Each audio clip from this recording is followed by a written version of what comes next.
Hello everybody, আশা করি ভালো আছেন সকলে। আজকে আমি হার্নিয়া অর্থাৎ গবাদি পশুর হার্নিয়া নিয়ে আপনাদের সঙ্গে আলাপ করব।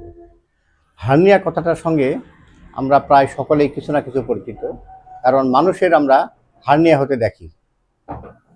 এই হার্নিয়া মানুষের বিভিন্ন বয়সে হতে পারে, কিন্তু গবাদি পশুর ক্ষেত্রে আমরা দেখেছি যে সাধারণত বাছুরের এই হার্নিয়া হয়ে থাকে। অন্যান্য প্রাণী যেমন ছাগল, ভেড়া বা অন্যান্য প্রাণীর হার্নিয়া তেমন হতে দেখি না, কিন্তু আমরা বাছুরের এই হার্নিয়া হতে দেখি।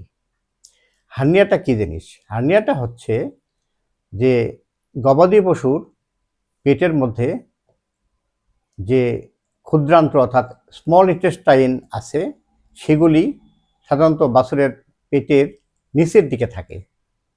আর নিচের দিকে যে নাভির পাশে অর্থাৎ আম্বিলিক্যাল কর্ড, এই কর্ডের পাশে যে নাভিতে কোনো কোনো সময় আমরা একটা ছিদ্র পাই।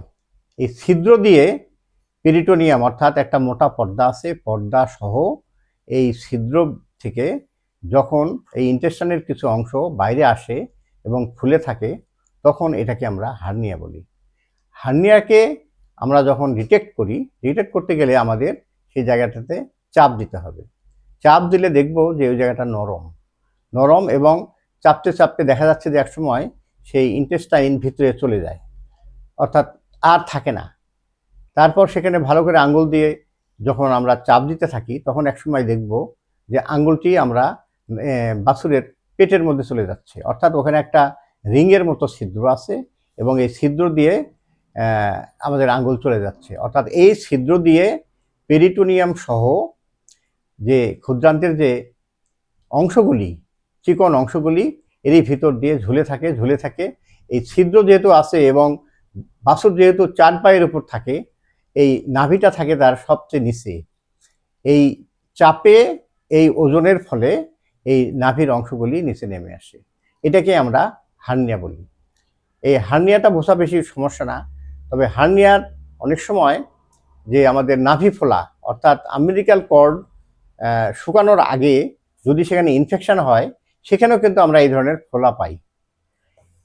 কাজেই আমাদের হার্নিয়ার সঙ্গে এই নাভি ফোলার একটা সাদৃশ্য আছে এবং সেক্ষেত্রে আমাদের বুঝতে হবে যে কোনটা হার্নিয়া এবং কোনটা নাভি ফোলা। আবার কোনো কোনো ক্ষেত্রে আমি দেখেছি যে হার্নিয়া এবং এই নাভি ফোলা এটা একসাথেই হয়, অর্থাৎ নাভিও ফুলেছে আবার হার্নিয়াও হয়েছে। তো এই হার্নিয়াগুলি আমাদের বাছুরের জন্য ক্ষতির কারণ এই হার্নিয়া যদি হয় এবং এটা বেশি সময় যদি থাকে, তাহলে কি হয় যে যখন বাছুর শুয়ে পড়ে বা চাপ থাকে তখন এটা ভিতরের দিকে চলে যায়, আর বেশিরভাগ সময় এই হার্নিয়াটা নিচে নেমে থাকে।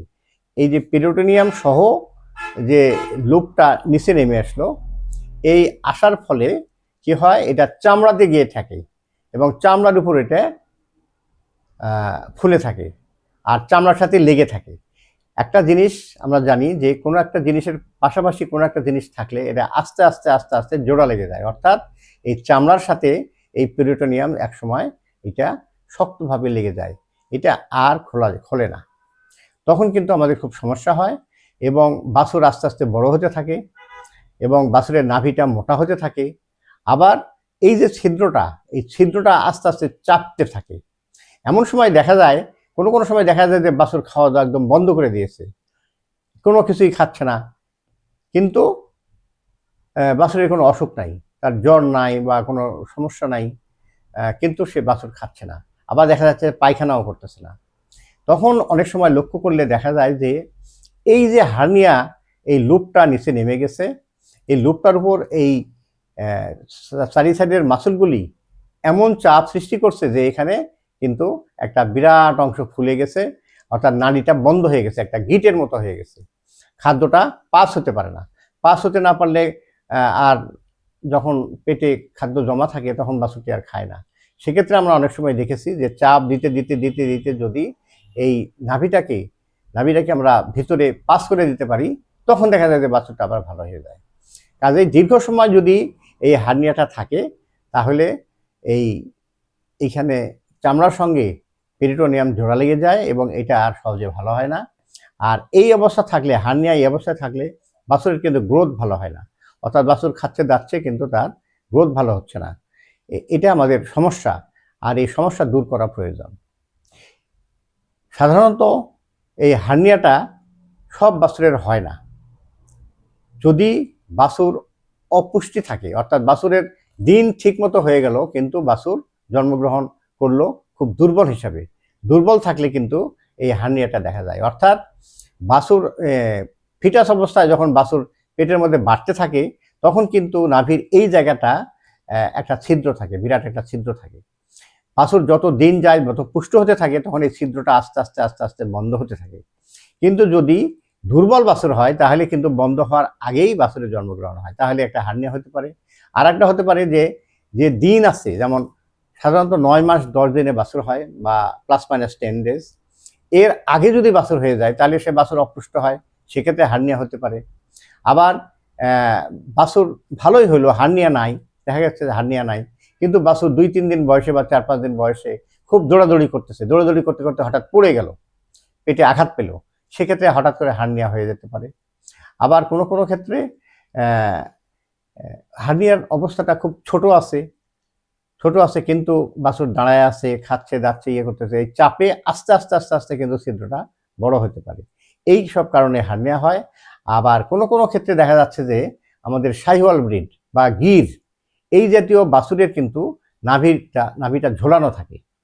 ঝোলানো থাকলে এইখানে একটা অনেক বড় স্পেস পায়, অর্থাৎ নাভিটা ওইখানে থাকতে থাকতে থাকতে থাকতে আস্তে আস্তে আস্তে আস্তে আস্তে অনেক দূর নেমে গেল, চাপে ছিদ্রটা বড় হয়ে গেল।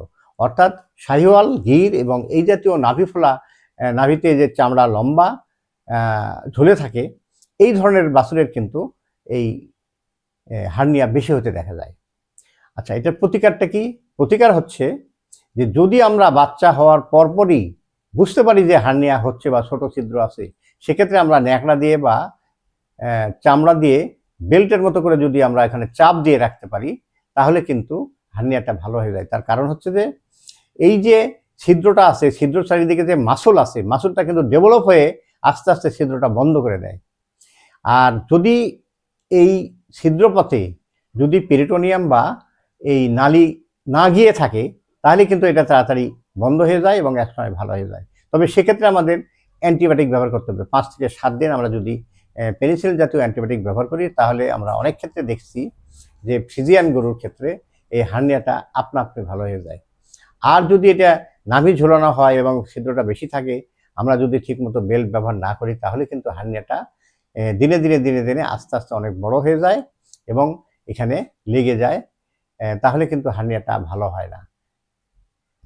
এই কারণে আমাদের কি করতে হবে, যে এর প্রতিকারের আরেকটা ব্যাপার আছে, সেটা হচ্ছে যে আমরা যদি গর্ভাবস্থায় গাভীর যদি পুষ্টি দেই, ভালো করে খাবার দেই, তার ভিটামিন দেই, অ্যামিনো অ্যাসিড দেই এবং বিভিন্ন রকম ভিটামিন দিয়ে যদি গাভীটাকে পুষ্টি করি তাহলে বাছুরটা পুষ্ট হবে।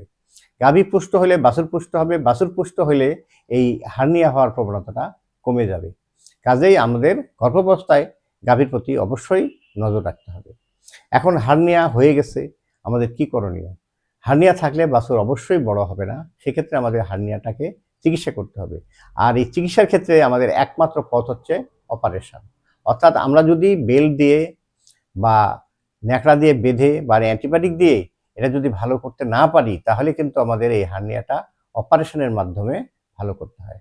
আর অপারেশন করতে হলে অবশ্যই আমাদের অভিজ্ঞ ডাক্তারের প্রয়োজন এবং অভিজ্ঞ ডাক্তার দিয়ে অপারেশন করে এই ছিদ্রটা আমরা কি করি, ওপেন করে আমরা এই যে পেরিটোনিয়াম পর্দাটা, এই পর্দাটা চামড়ার থেকে ছোটায় ফেলে আমরা এটাকে ভিতরে দিয়ে আমরা একটা সেলাই দিয়ে দিই এবং সেলাই দেওয়ার পর আমরা আবার চামড়া সেলাই করি এবং এখানে যদি আমরা 5 থেকে 7 দিন বা 10 দিন আমরা ভালো অ্যান্টিবায়োটিক ব্যবহার করি তাহলে এটা শুকিয়ে যায় এবং হার্নিয়াটা ভালো হয়ে যায়। এইভাবে আমরা হার্নিয়া চিকিৎসা করতে পারি। আর আমি সামনে কয়েকদিনের মধ্যে একটা হার্নিয়া অপারেশন করলে আমরা দেখাবো যে হার্নিয়াটা কিভাবে অপারেশন করতে হয়। তো আজ এই পর্যন্তই। সবাই সুস্থ ও সুন্দর থাকুন। ধন্যবাদ।